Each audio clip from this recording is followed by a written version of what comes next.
Hi everyone, welcome to the virtual tour of Día de los Muertos altar. In this video, I am going to share with you how we celebrate this day in Mexico, why we celebrate it, and what each element of the altar means. Día de los Muertos, or Day of the Dead, is a Mexican tradition that we celebrate on November 1st and 2nd. It is a mix of pre-Hispanic and Spanish holidays. When the Spaniards arrived in Mexico, the indigenous peoples of what is now Mexico were already honoring and remembering their deceased loved ones. The indigenous celebration was in August in the Christian calendar, and that would have been the 9th or 10th month of the Nahua calendar. They had their own calendar. The Spanish had a celebration themselves on November 2nd. It was a celebration for All Saints. So the two festivities blended. And now Día de los Muertos has elements of both cultures. While many Americans believe that this holiday is similar to Halloween in the US, it is actually completely different. Día de los Muertos is a festivity to gather together and remember friends and family who have died. And though this sounds like a day of grieving, it is actually meant to celebrate the lives of loved ones who have passed. It is a very joyful celebration of life where we share food, stories, and memories. The holiday has deep roots and many different traditions depending on the area in Mexico where it is celebrated. There are plenty of symbols that adorn the altars. We also know the altars as ofrendas, and people put these together to honor their relatives and friends. The belief is that the souls of the beloved ones that we honor in our altar will come visit the night of November 2nd, and they come visit to strengthen their ties with their families and their community. They will visit us and enjoy the aromas of the food that we prepared for them, the scents of the flowers, the music, and the stories that we are sharing that night. So when you are building an altar, you always want to have different levels. The most traditional altar will have 7 levels. Each level represents a step or a stage that a soul goes through in order to find peace. They represent the levels of existence. You can build your altar with as few as 2 levels. I always have 3 levels in my altar, but you can choose anywhere between 2 and 7. If you get really strict about it, each level has very specific items. So one level will have the flowers, another level will have the food, another level will have the photos. But that's really up to you. A very important item that we always include in the altar is the photo of the person we are honoring. And next to the pictures, we place, here, for example, if you can see in this photo, I have little cookies. So we place the person's favorite food or dessert and their favorite drinks.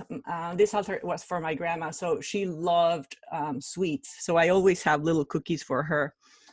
And you also want to include personal items. So here's a shawl. I always place it next to her picture.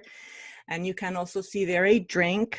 She used to love rompope, so I always put a bottle of rompope. Rompope is the equivalent of eggnog here, and we can find it year-round in Mexico.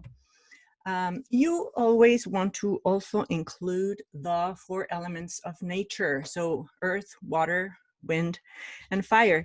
And we represent earth with the symbols and aromas of the harvest season. So we always place clay bowls filled with corn, fragrant fruits, and squash to honor the earth. Here we have water. You always want to have an open container with water so that the souls that visit quench their thirst after their long journey. Water is also believed to purify. Wind is evoked by the use of papel picado. So it's artfully cut paper. The papel picado is placed on the tables. It could be placed around the tables or on top of the tables under all of the elements in the altar, but it is also hanging above head level, fluttering freely in the breeze. We're going to symbolize fire with the burning candles.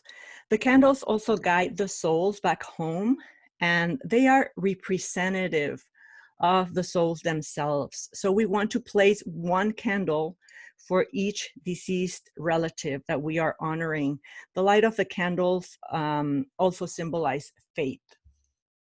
Besides the 4 elements of nature, we have other things that are really important in our altar. And one of them is el pan de muerto. It's a traditional sweet bread that is baked specifically for this occasion. As you can see on the bread, there's bumps. There's a very big one on the center that is representing the skull. And then there's like little narrower lines with bumps that go down on the sides. Those are the limbs. It is a delicious sweet bread that has a very distinct taste because we use orange blossom to make it. And bread also symbolizes fraternity. Then we also have the famous sugar skulls and figurines. And we always want to include these items because they allude to the ongoing presence of death. We also have a Marigold Arch. My arch here doesn't have the typical arch shape. It's not very round, but it's like a frame. And this represents the entrance to the underworld. So usually it is made with fresh marigold flowers. We always include a container with salt. Salt purifies the spirits. And we always burn in our altar an incense made of tree resin. It is called copal. It is very aromatic. It sweetens the air on the night of Muertos. It has a very, very distinct scent. And we place the copal in special holders that you can see here. It's a clay holder called copaleros or salumerios. Here we have the flor de cempasúchil. Cempasúchil is the most well-known element of the altar.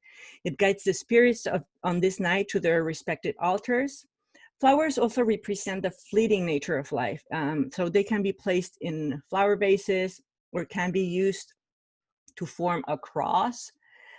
Or the petals are sometimes spread on the ground, forming a path that will guide the spirits to their altar. In the first few slides, I had actually 2 pictures where there was a path made out of flor de cempasúchil petals. We also include this little white flower. It's baby's breath. In Spanish, it is called flor de nube. And this is placed on the altar to accompany the souls of young children. So we specifically put this flower for babies and children that we are honoring. And then at the very base of our altar, we have a woven mat that is made with local reeds or grasses, and it's placed at the lowest level. And it is a place for the weary souls to rest after their long journey. So here I have a list of the elements that we typically include in our altar. So if you decide to build one at home, this is a quick reference guide with the things that we usually include in our ofrendas. And that's all for the altar. So I hope you enjoyed this video. If you have any questions, you can send me a message and I would be happy to talk to you. And also, if you're thinking of learning Spanish, you can access my free video lessons on my website. That is 101SpanishTutor.com. Thanks for visiting.